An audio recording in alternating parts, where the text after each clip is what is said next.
Let me ask you something, quietly, the way you'd only answer late at night when the house is gone still. How much of what you're carrying right now was ever actually yours to carry?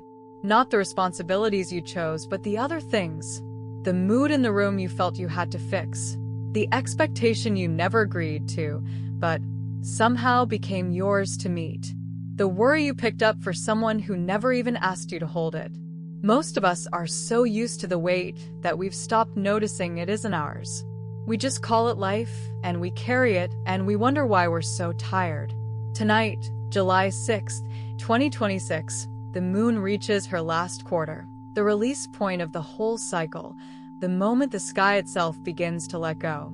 And she is offering you the same permission. In the next few minutes, I want to show you how we end up carrying weight that was never ours, the quiet difference between caring for someone and carrying them, and how to set one thing down tonight so you don't drag it all the way to the new moon. This letter is for you, and for your tired arms. Let's begin. Look up tonight, and the moon is exactly half lit, the last quarter, sinking toward the dark. This is the turning point of the whole lunar month, the phase of release.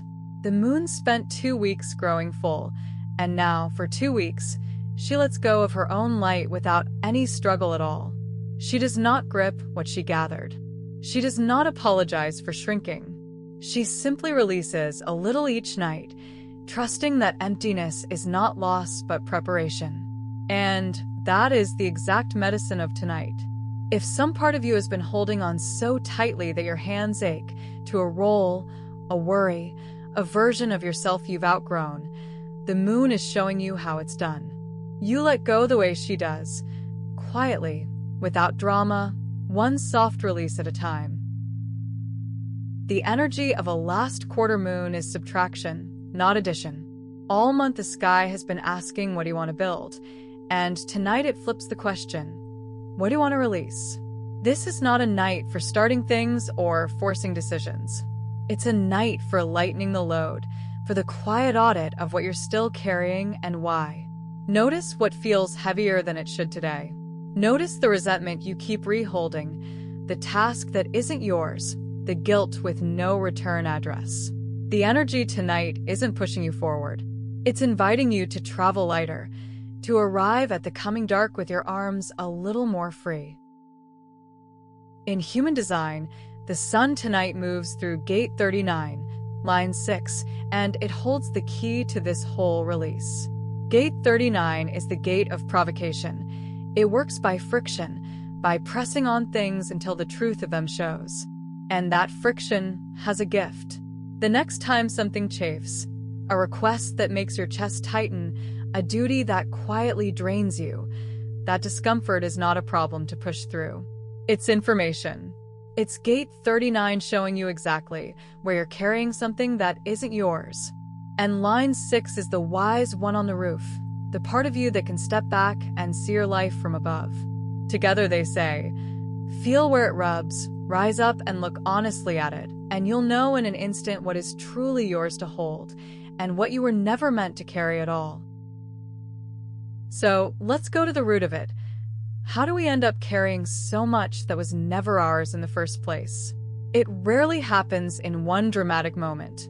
It happens in 1,000 small, kind ones. Someone near you is anxious, and because you feel things deeply, you absorb it, and by evening their anxiety is humming in your chest as if it were your own. You grow up being told, without words, what you're supposed to become, and somewhere along the way their expectations stopped feeling like a visitor and started feeling like your skin. You were the reliable one, the strong one, the one who handled things, and slowly, being reliable curdled into being responsible for everyone, for every mood, for every outcome that was never yours to control. This is the quiet trap. The weight that isn't ours doesn't announce itself. It arrives disguised as love, as duty, as just the way I am. And because we've held it so long, it feels like part of us. But feeling heavy is not the same as being yours. A stone in your backpack feels like part of your body after enough miles, until the moment you finally set the pack down and you remember what your own two shoulders actually feel like. Tonight is a night for remembering exactly that. But here is where it gets tender and where most of us get stuck, because setting something down can feel like betrayal. If I stop carrying this, does it mean I stopped caring? So let me say this as clearly as I can. Caring for someone is not the same as carrying them. You can love a person with your whole heart and still refuse to hold a weight that is theirs to hold. In fact, carrying it for them is often the very thing that keeps them small.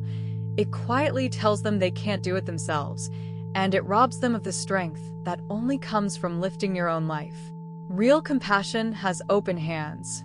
It stays close, it stays warm, it offers help, but it does not clench. Caring, on the other hand, is compassion with a white-knuckled grip, and it exhausts you while helping no one. Think of the difference between holding an umbrella beside someone in the rain and trying to carry them through the storm on your back. One is love. The other is slow collapse for both of you. Putting something down is not abandonment. Sometimes it's the most honest, most respectful thing you can do for them and for the person you keep forgetting to care for you.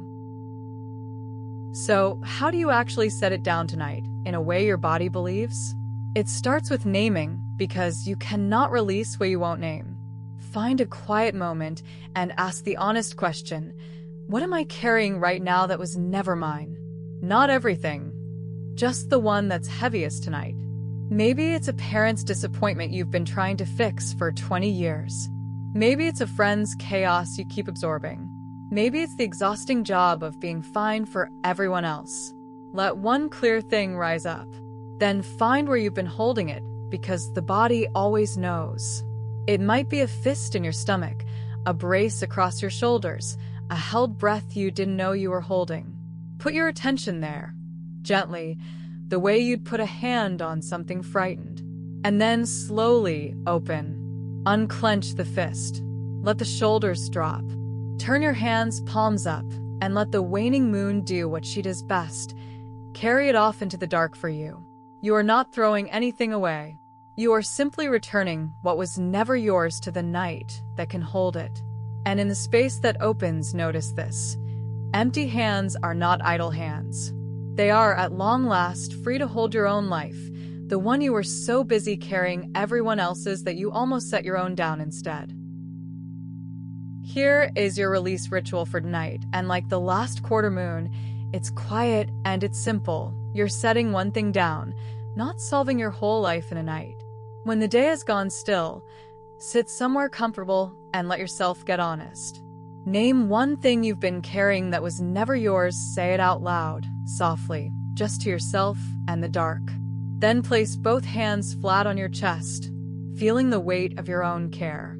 Slowly turn them over, palms up and open, resting on your knees, and whisper these words, "This was never mine to carry, and I set it down." Let your shoulders fall as you say it. Then just breathe into the space it leaves behind. 3 slow breaths, doing nothing, holding nothing. That empty, open space is not a lack. It's room. Room for rest, room for your own life, room for the light that always returns after the dark. You don't have to put everything down tonight. Just this one thing. Just this one honest, open-handed release. So, let this be the letter you keep from tonight's last quarter moon. You are allowed to travel lighter. The weight that was never yours, the moods, the expectations, the endless job of being fine for everyone, you are allowed to set it down, without guilt, without asking permission. Caring was never meant to mean carrying. And empty hands are not a failure. They are freedom. Tonight, in the waning light, put down just one thing that was never yours, and feel how much of you was waiting to be carried home. Thank you for setting something down with me tonight. The moon will keep releasing her light for the next 2 weeks, all the way to the dark, and if you'd like to follow the whole rhythm of letting go and beginning again, the free moon calendar is waiting for you in the description. A new letter from the sky arrives every single day. Until tomorrow, travel light and be gentle with your own 2 hands.